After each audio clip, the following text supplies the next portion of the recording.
Welcome to Space Matters, the Space Governance podcast, where the Australasian Centre for Space Governance invites experts from across the Asia-Pacific region and around the world to discuss with us the most pressing issues of space governance, policy, and law.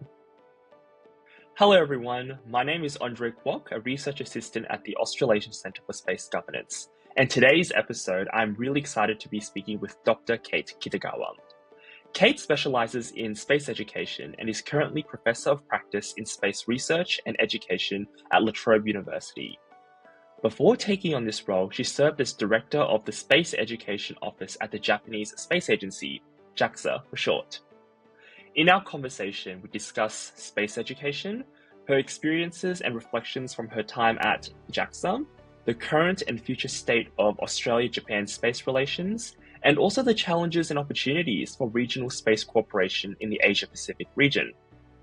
Kate was a panel speaker at our expert workshop organised by the ACSG earlier this year on space cooperation in the Asia-Pacific.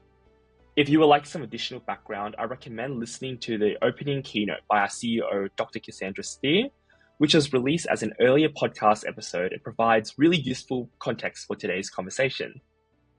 I'm particularly excited about this episode because I studied Asian studies at university, and I've been curious about the way conversations about Australia's role in the Asia-Pacific region are increasingly intersecting with questions about space governance. At the same time, there is renewed discussion about the importance of Asian literacy in Australia, making this a particularly timely conversation. Kate brings a remarkable breadth of experience to today's episode. During her time at JAXA, she represented Japan at the Asia-Pacific Regional Space Agency Forum. She has also worked for Japan's Ministry of Foreign Affairs and the permanent mission of Japan to the United Nations as a diplomat, and has also taught history at Harvard University. Kate is also the co-author of a book called The Secret Lives of Numbers, A Global History of Mathematics and Its Unsung Trailblazers, an award-winning book that explores the history of mathematics through both the humanities and the sciences.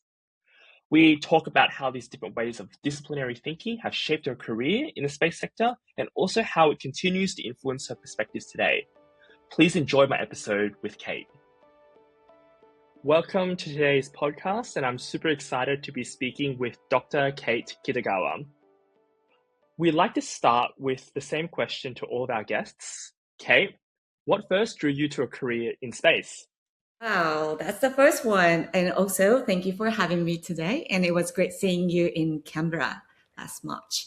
So I went into this industry during the Corona times, actually. So what happened at that time was that I was still writing a book. And I was in England. And what happened in England was that they started to do this strict lockdown, like at the very beginning of the COVID, and Science Museum London has become the vaccination center, and and then the people working there were staying at home and then trying to have a lot of things done. Not going to the museum because it's not available for them to work. But then one project was about redoing, so like remodeling the whole space gallery. So the person who is in charge of the space gallery contacted me, and I started to do the history research for them. So I became a research associate to begin with. So that was my first exposure to the space history. And there, I had writing going on, but also it was very exciting to jump into the new world of history of space exploration. And I had a vague memory about me becoming an astronaut, young me, just all all of us probably had passed through it at one point. But we had various dreams, and then one of them was an astronaut. So at that time I was working on the history of a lot of things, not just rockets, satellites, and astronauts themselves, and also researchers, and then how things are going right now. And then I was so fascinated, remembering the time that I really wanted to be associating with space.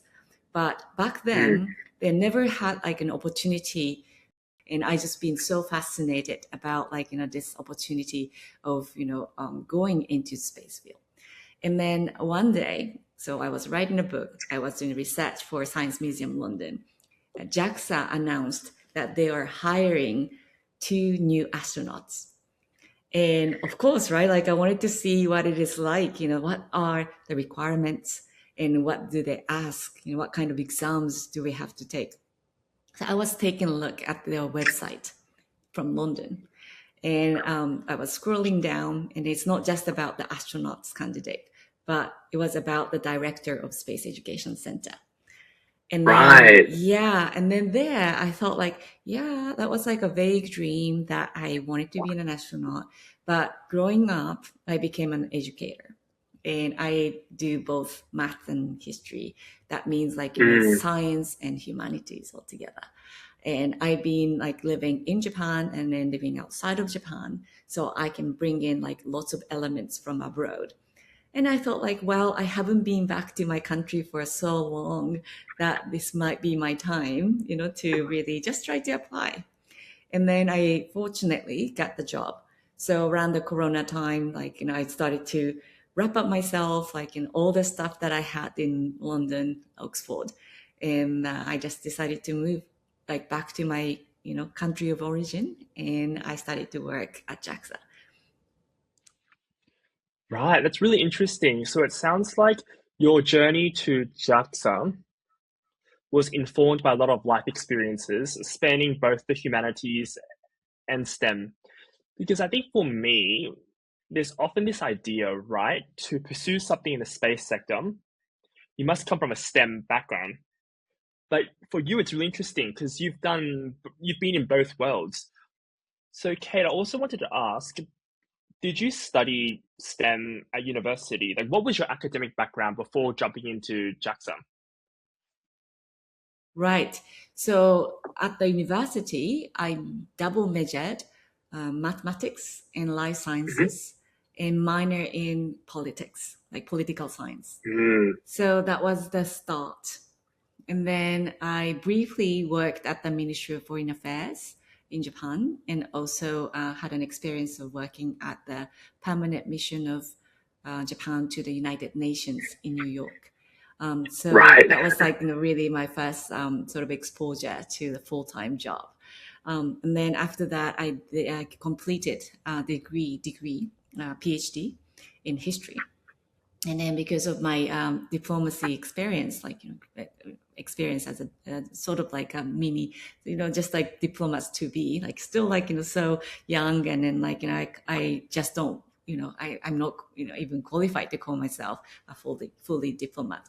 But anyway, so that time, exposure was right, because I was at the United Nations, and then so I was becoming more conscious about culture, people to people interactions, and cultural diplomacy, history, and so on. So I completed history degree at Princeton.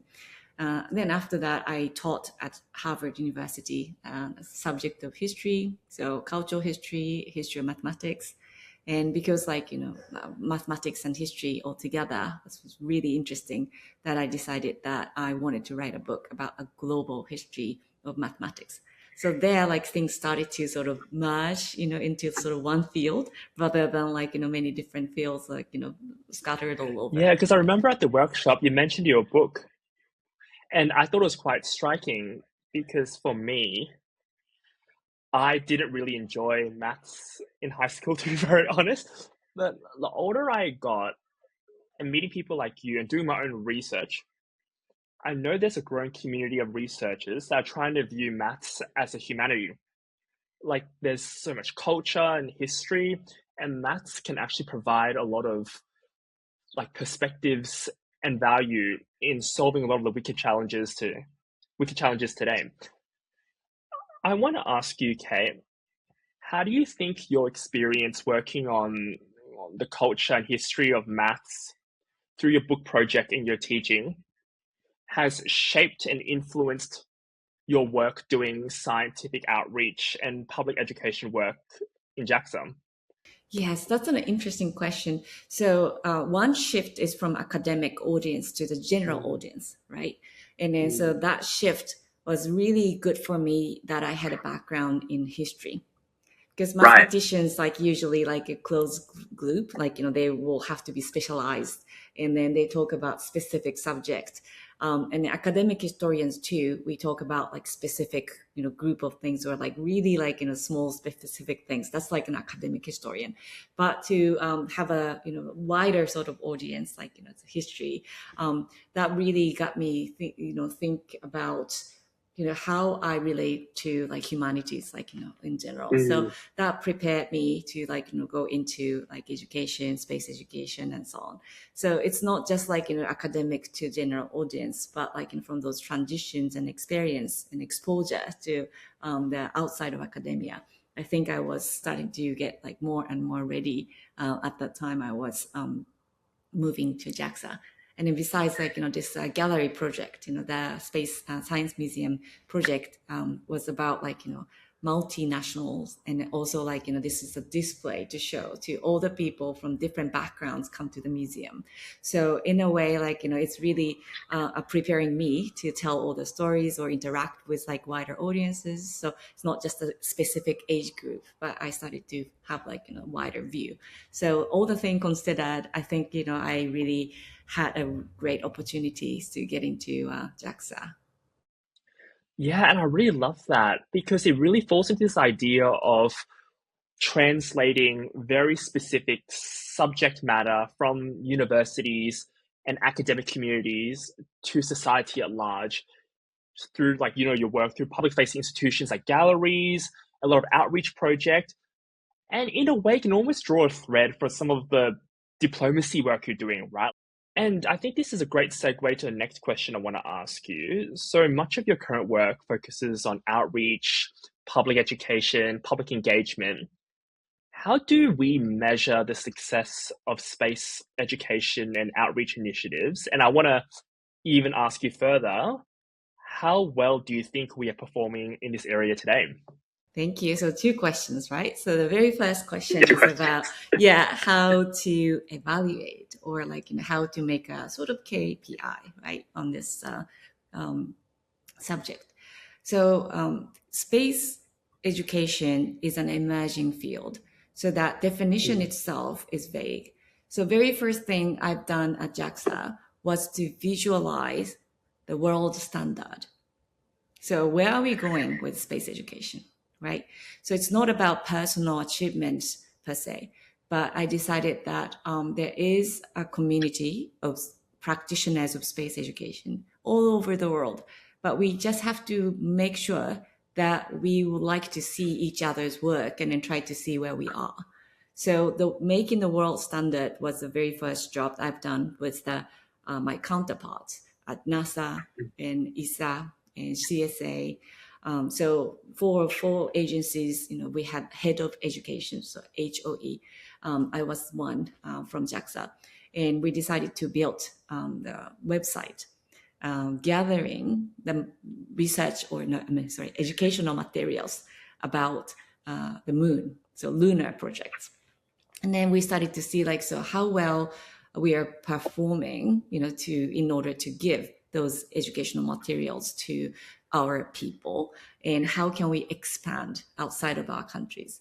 So that those are the really like active engagement into like visualizing how we're going to practice this field. So this is like really like innate stage, so like it's really an emerging field. So what it comes down to is that as an educator, we really have to be determined that what we do will provide the good to the public. So it's the same thing mm, for every teacher. Like you don't have like, anyone to tell you if you're performing well or not every time, right? But you just have to believe that what you say is honest, and then what you say will become meaningful. And then that kind of force is something that gives that going. So it's not really like a specific things. Like we can say like something like how many people participated in this seminar, but we right. never know, right? So like two people who even met in this seminar can produce something amazing. So numbers do not really counts, in this subject either. And then age-wise, when I started JAXA Academy, the target was the first and second year university students. But then when I open it up to the public, just offer it for free online, then age 7 to 91 will come to take it, right? And then I started to think that success can be measured as like sort of like the range of things that we can provide.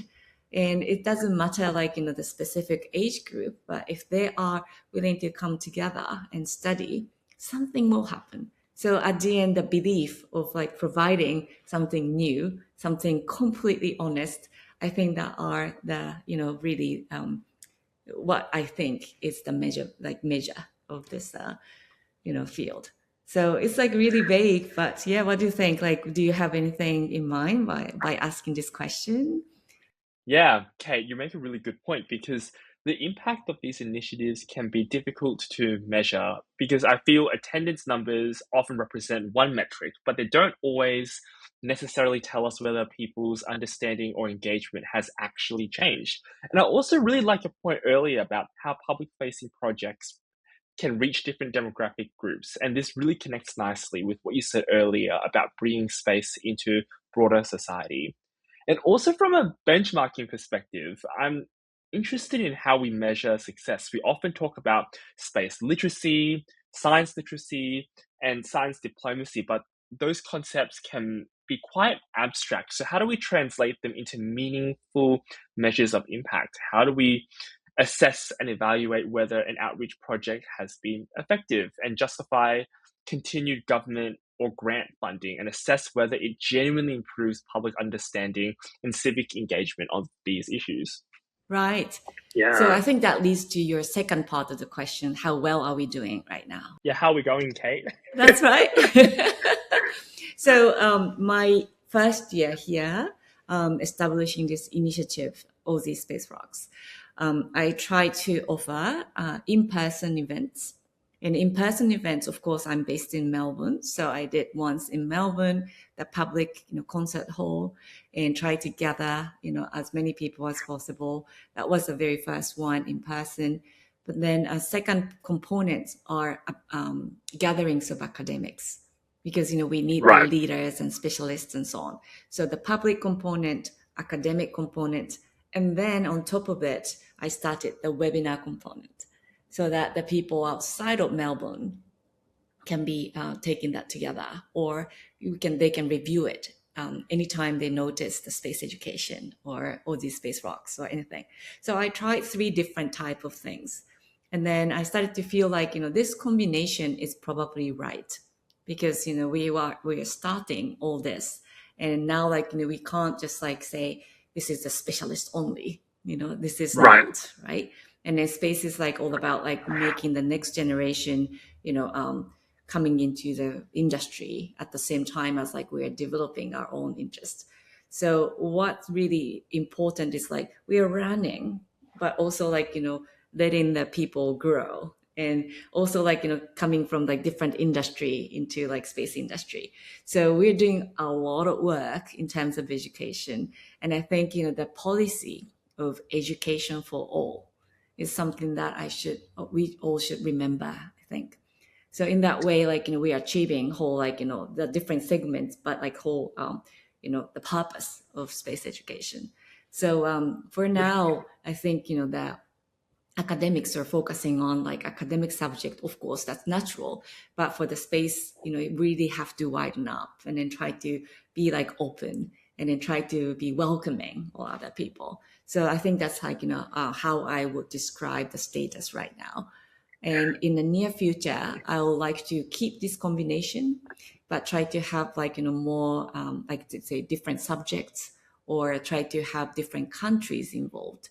For example, Asia Pacific, there are many countries, our friends.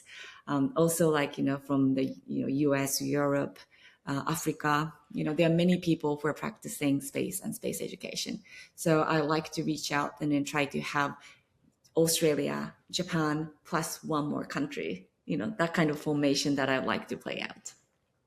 think those points are really fantastic. And I think coming back to what we were talking about just then about what the success look like in terms of sort of lifting space awareness. I think from what you just said, one indicator of success can be raising different interest profiles within the community. There's like young people, there's academics, there's people who don't live in the Melbourne city centre who are joining online. I think that could be one way that we could measure success, even though we have to refine it a bit, but I think we're on the right track by thinking like that. You make such a good point, Kate. And Kate, could you give us a quick overview about space rocks? Because I think it's such a cool name because it's like rocks can also be in like it's cool like that rocks, right? I think in the English language, but also literally space rocks. So Kate, could you give us a very quick summary of this project? Thank you. So space rocks, this Aussie space rocks, or sometimes they like Tokyo space rocks, or like anything can be Yeah, space rocks. But space rocks, as you say, it and rocks. also rocks, Yeah. and also the rocks as like asteroids, or meteorites coming to Earth. So why it matters to me is that there is a new project of assessing the asteroid coming very close to Earth, but it's not hitting. So it will be bent by the force of like coming closer to Earth, but it will go away. So this asteroid has been discovered, and then it once scared us because it had a high chance of hitting the Earth than anything else in like past few years or few decades. So now that we know that this asteroid is not hitting the Earth, but at the same time, it will come close enough for us to observe the behavior. So this new project was started from ESA and then now with JAXA. And then when I was looking at the development of this joint work of looking at this sort of threat to all humans, this is really a new idea that we are not going to space, but something will come to space and we'll have to think about it, right? So this complete shift in mind, this like sort of intellectual sort of like groundbreaking moment that really captured me so much. So this like story of the rock, that's coming to Earth and it threatened us, but try to think, make us think about the well-being, like how are we going to handle it? How humans going to survive? That kind of thing becomes like center of my teaching philosophy.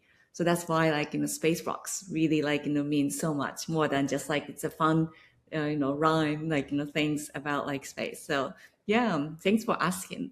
Mm. Yeah, and I think it really comes down to how do you appeal to different people by rendering space as a subject, not to be this, again, very specialist hard science topic, right? But it matters because it affects society at large. And that's something we really explore at the Australasian Centre of Space Governance. Because even like rocks, right? You can look at it from an archaeological perspective, a cultural perspective, an economic perspective, governance perspective. Like there's so many ways of looking at these issues as well. So I'm really excited to follow how your project develops further, Kate. I think it's a very fantastic initiative. And again, back to what we were saying before, raising different interest profiles in our community, I think there's something there. So I think that's really fantastic, Kate. Thank you. So we have to believe in it, right? Like this will change small bits of the mindset, of people about space or, how to live, and how to cooperate and so on. So yeah, the space works. Yeah. Yeah. On your point about cooperation, I'm very curious to see how projects can facilitate more cooperation between people and organizations and practitioners across different disciplines, right? Because one thing I love about space is that because I studied Asian studies at university and I have a law background, and I feel like space is one of those spaces, no pun intended, where I can work with people from different disciplinary backgrounds as well. And some of the conversations I've had and some of the ideas I've had and ideas I've heard have been really fantastic in how we can solve societal issues as well. But anyway, yes, so many common threads. But coming back to, sorry, coming back to the theme of the workshop in April, organized by the Australasian Centre for Space Governance about space cooperation in the Asia Pacific. And I know you have a background in JAXA and working for the Japanese government as a diplomat. How would you assess Japan's engagement in the space sector more broadly? Right. Yes, that's a really interesting question because after the directorship of Space Education Center, I first became the advisor to the vice president for international relations. So at that time, my background as working, in the international affairs, those international settings, everything just came back to me and started to see the JAXA's project from a different point of view than like what I was creating in the space education.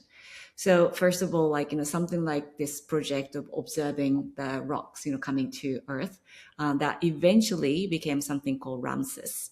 But at that time, we are still not sure about how Japan will be getting involved in this. And then some other project as well, the same sort of thing, for the satellite project, imaging and how to move forward. There's so many projects. It doesn't always go as planned. So even the ones that has been approved, we always have to review and then try to think if we're going to continue or not. So it was like a very consistent sort of effort to adjust and then try to keep talking to the counterparts. So Japan in that way is doing very well to do the review and then try to have the best out of the resources. So that's the strength. So either the partnering with Europe, NASA, or some other countries on a very specific projects to the large science missions that reviews and then also commitment. That just Japan does not really back off in the middle, but try to engage and try to go with the flow. I think in that way, Japan has been a good partner to many countries and many projects. So that's one good thing about Japan. And the second good thing about Japan's, in the policy-wise that we talked about, at the workshop, they just installed the Space Strategy Fund from the 2023. And then massive amount of money every year giving out to the industry or startups, especially startups. It really helps because it's a really good comparison with other countries. They do not have the resources. In Australia, does not rely on the government's resources. But then Japan, if the resource is already there, then the industry, corporation, and all other things about space will move forward. So the second good thing about Japan is having the Space Strategy Fund. So that's really good. And then related to that, the policy-wise, Japan has been pretty consistent. So not like Australian case that policy has been shifted. So from pro space to say nothing, so not so much support to space at the moment. So in a way that shift was not expected, but Japan is more stable in a way that policy's been very kind to the industry because it keeps helping. So that the really good part.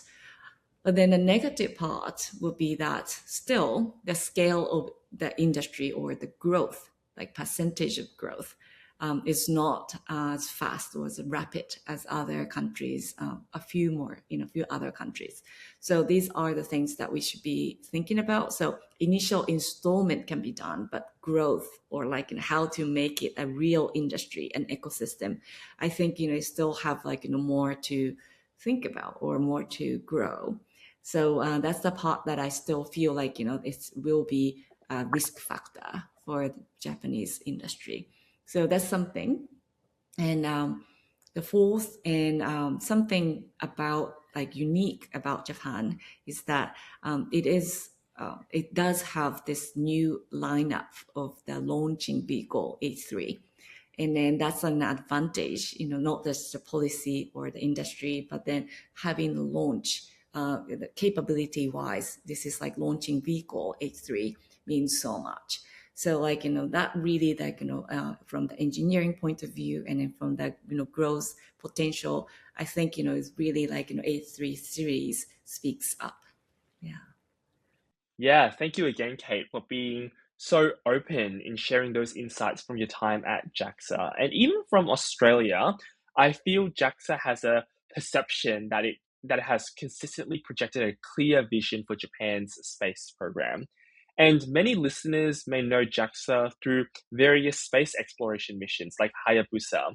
Australia played an important role by hosting the sample return site, which really highlights the collaborative nature of space exploration.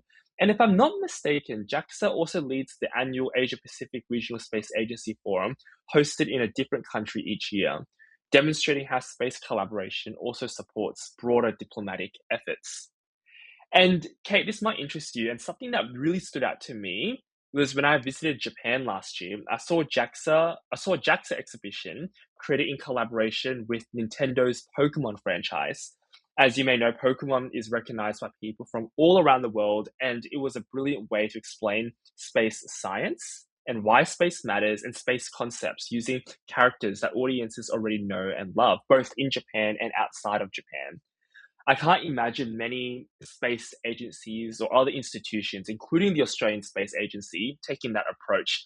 And from my perspective, it really shows how JAXA thinks creatively about public engagement. And that also, again, connects really well with what you said earlier about building public interest in space. So, bringing the conversation back to the workshop in Canberra earlier this year, I would love to hear your thoughts on where the Australia Japan space relationship is heading. What do you see as the biggest opportunities and complementary strengths over the next few years? Yeah. So you just mentioned the previous missions, Hayabusa and Hayabusa 2, and those are the sample return missions. So they are the strengths of JAXA, providing like, opportunities to get the samples back from asteroids.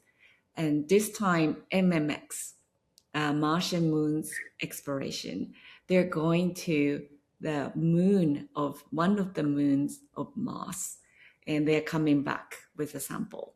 Then Australia will be yet again, the partner to receive the sample capsules, returning from, far, far away. And then that continuation itself is a story, right? It did not start from just Hayabusa, do not end there. It continued. And then now it's not just an asteroid, but it's from the moon of Mars.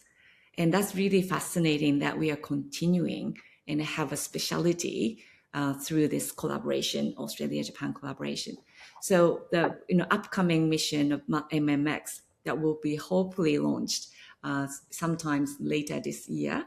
That will be like, one good thing about, AJ, Australia-Japan strengths. And then how are we going to really incorporate the strengths plus strengths, then, that it has to be a different field. And then at the conference, I made the metaphor of having the garden. And then Australia has been like putting so many seeds on the garden because you have the land, you have capacities and so on.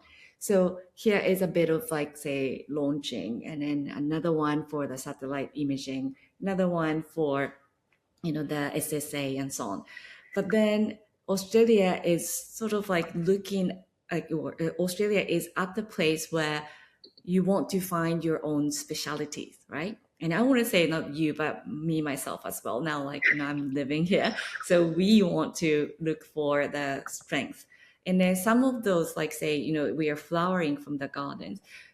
I don't think that every single seed that we put in a garden will grow, but then some will have flowers.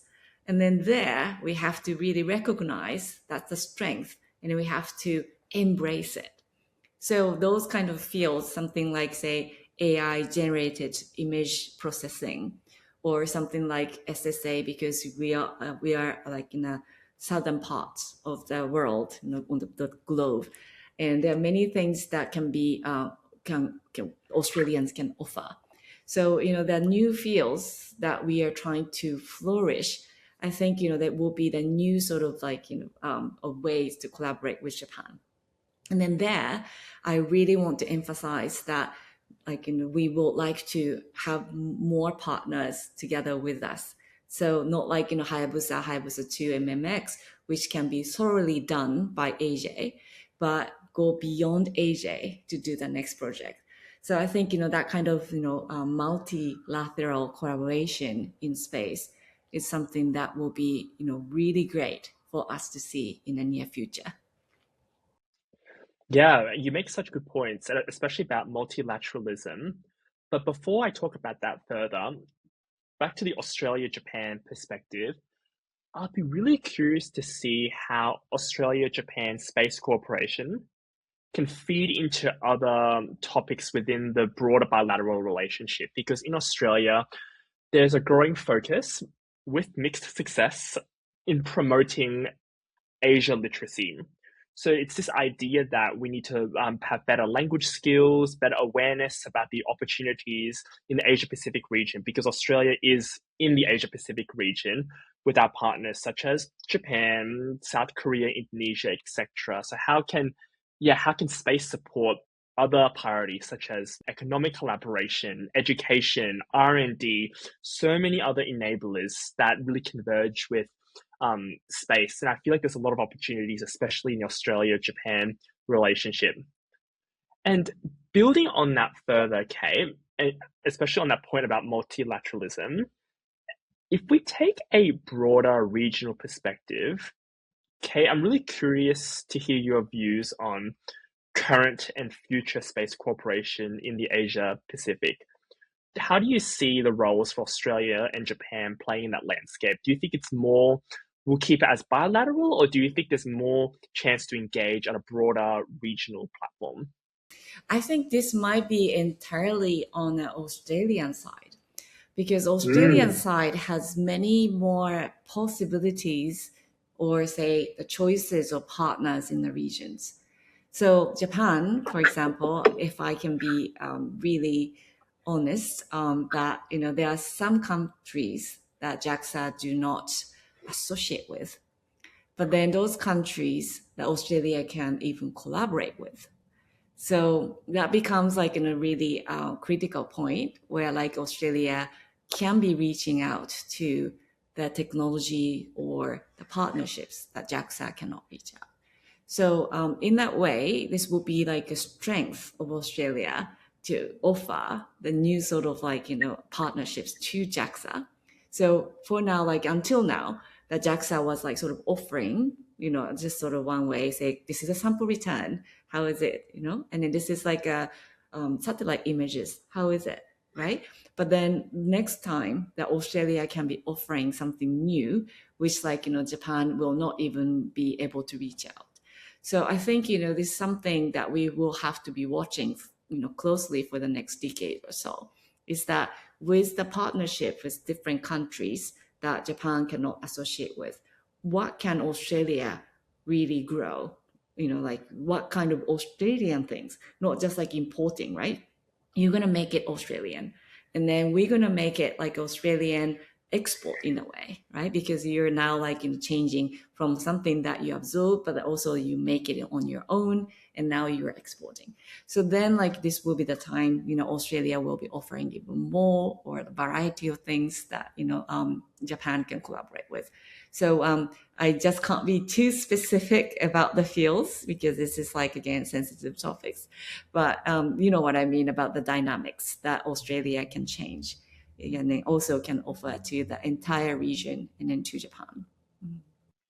yeah, thanks, Kate. And I really like your point about different partnerships. And I think it also comes back to this idea of burden sharing and how we can support each other with our different priorities. Because obviously, Japan has different relationships, Australia has different relationships, and the dynamics of those relationships are very different. And I think that's very normal in international relations.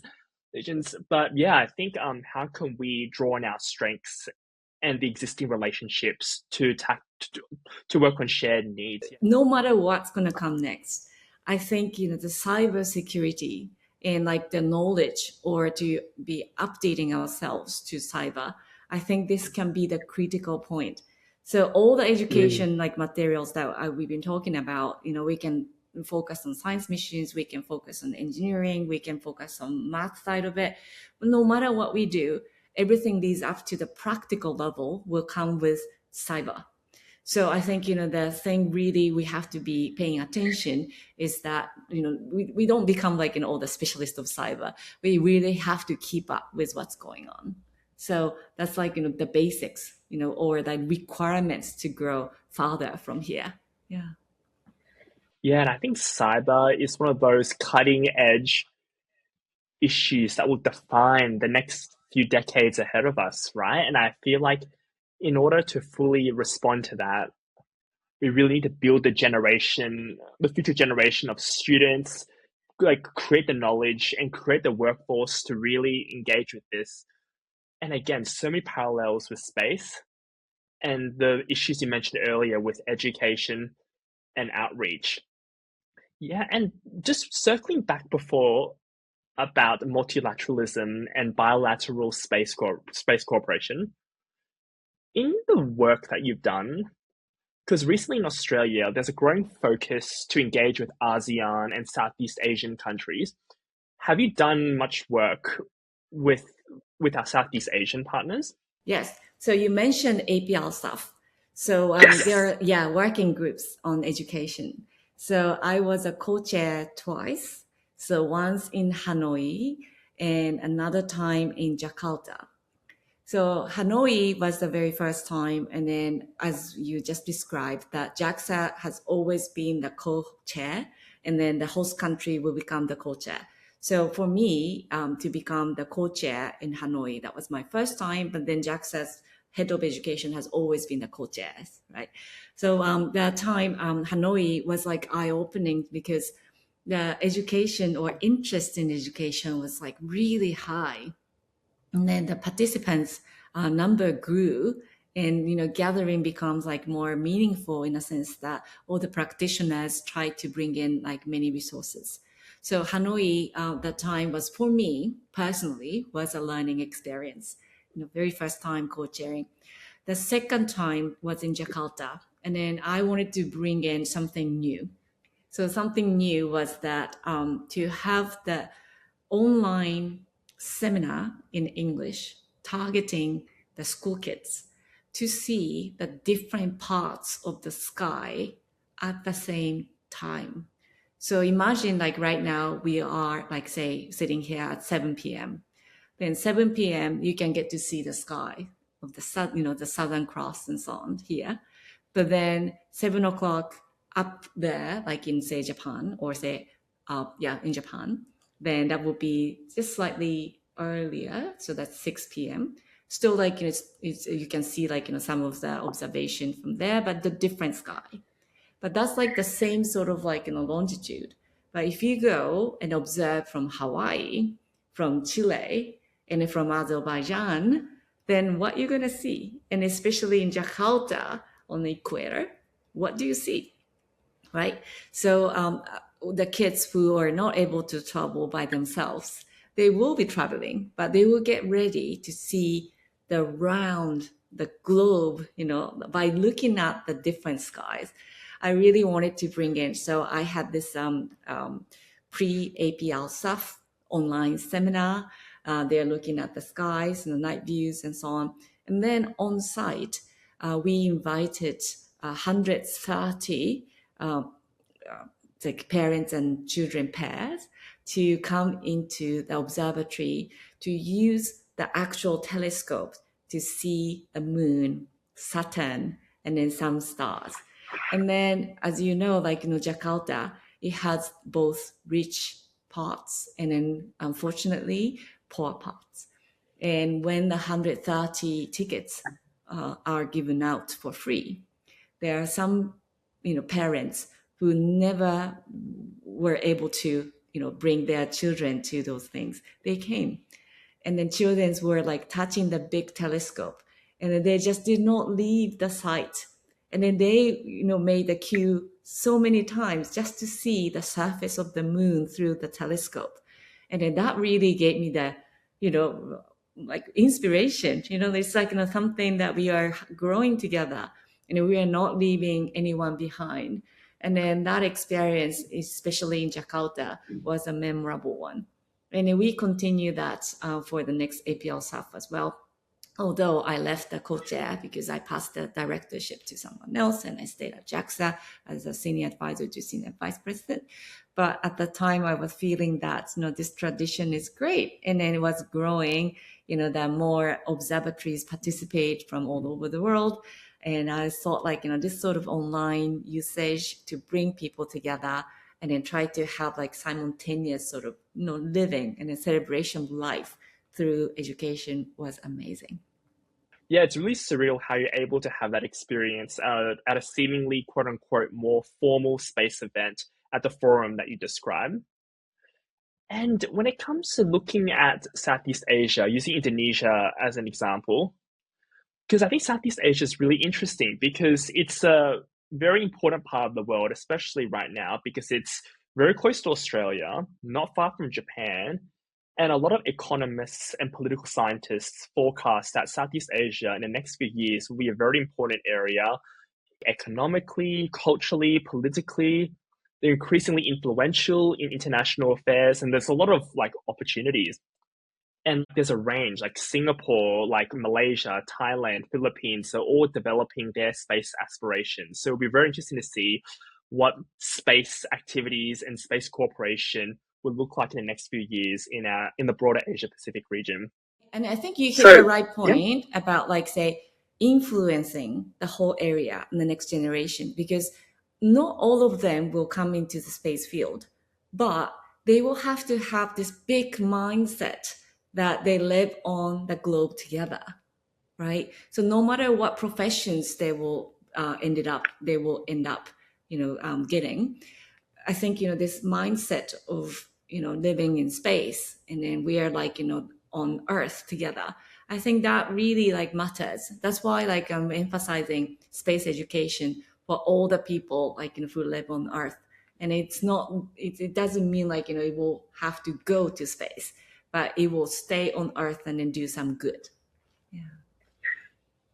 Do some good. And I love that point, Kate, because I think it's so important to highlight that space isn't just space exploration. That's not the only way to engage with space. Space is also very human and very terrestrial, and it underpins everything that we do.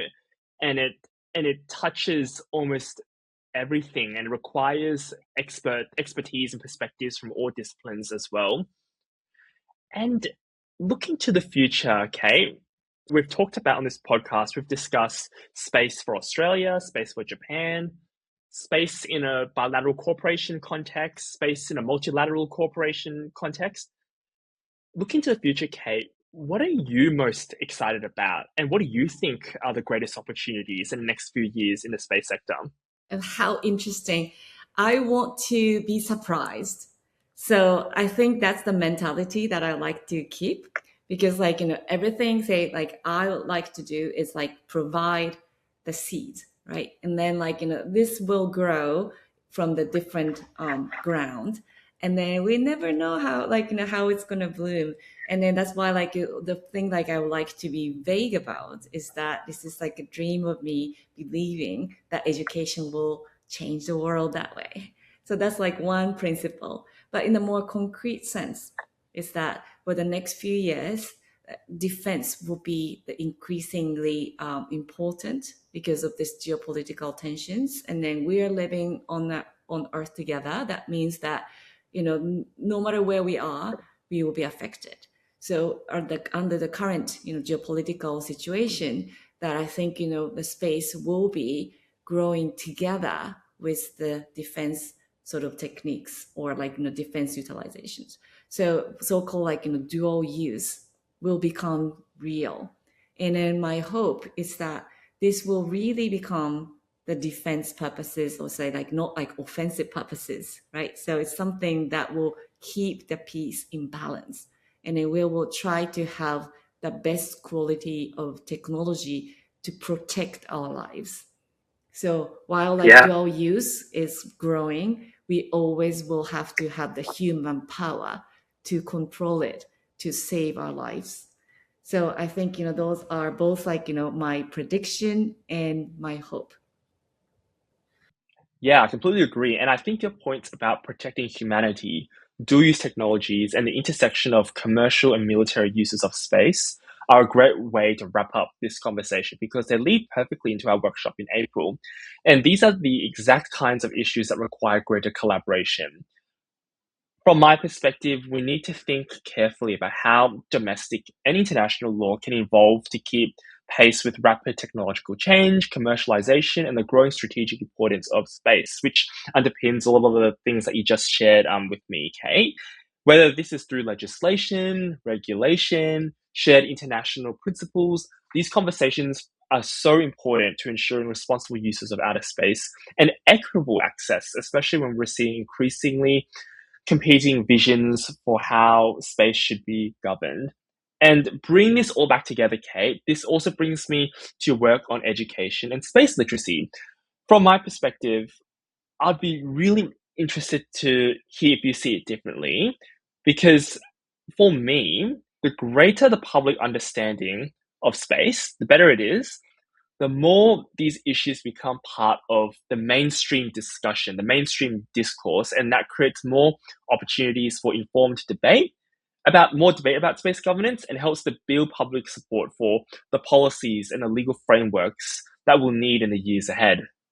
Right. I really agree with you because, the same thing as cyber, that I'm not the true specialist, of the technical matters, but the same thing for the governance. You're the political scientists and then lawyers and then many background. There's something that I don't have. But by listening to what you feel important, for all of us, we're benefiting from your knowledge. And as you said about growth together in a different field, including law and including the governance and including the policy development. I think these are the increasingly important elements of how space will be thriving in the near future. Yeah, and on your point about thriving, and I think this also comes down to the idea of mainstreaming space, right? I feel like this could be a podcast episode, it could be an entirely different podcast episode, but I think that's a good way to end the conversation. And before we wrap up, Kate, finally, as we wrap up, do you have any reflections or messages you would like to leave our audience with? Sure. I hope that the audience will engage in the subject that they've never been exposed to. So something like, say, lawyers or studying about space engineering, space engineers studying environmental sciences. It's just different sort of, subjects will be really nice because from learning something new outside of the field, you can really make you can make or create something completely new. So I would really encourage to use the space education opportunities for you to synthesize the new incoming stimulus or stimuli to make your specialty even greater. Yeah, fantastic. I think that's such a great way to wrap things up. And I just want to say, Kate, thank you so much for making the time to speak on this podcast episode. I learned so much from you at the workshop, and I'm confident that our listeners will learn so much from your insights. So really thank you so much for making the time, Kate. Thank you very much for having me today. And it's been a pleasure to be working with you and all the people at ACSG. Thank you very much. The Australasian Centre for Space Governance is a not-for-profit association.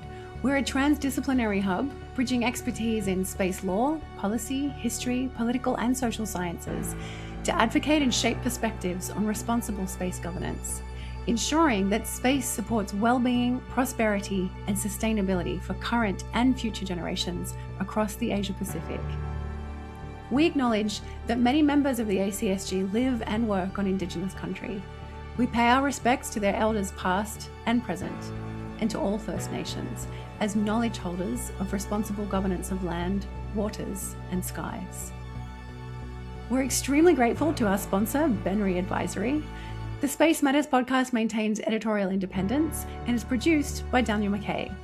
You can find out more about today's guest in our show notes, and you can follow us on LinkedIn, Blue Sky and Instagram. Watch this podcast on YouTube or listen on your favorite podcasting platform.